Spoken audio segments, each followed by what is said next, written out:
Ryan ছিল এক কৌতূহলী বালক। সে প্রতিদিন নদীর ধারে বসে থাকত, আকাশের মতো নীল পানির দিকে চেয়ে চেয়ে ভাবত, এই পানির নিচে কেউ থাকে?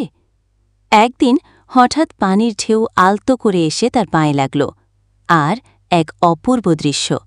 জল ফেটে উঠে এলো এক জলপরী। চুলে ঝিনুক, চোখে নীল দীপ্তি, গলায় মুক্তোর মালা। পরী বলল, আমি নীল পানির রাজ্যের জলপরী, নীলা। তুমি প্রতিদিন ভালো চোখে জলকে দেখো, তাই আমি এসেছি। রায়ান অবাক হয়ে জিজ্ঞেস করল, তুমি কি যাও? নীলা মিষ্টি হেসে বলল, আমি চাই তোমরা নদীটাকে ভালোবাসো, ময়লা ফেলো না, পানি অপচয় করো না।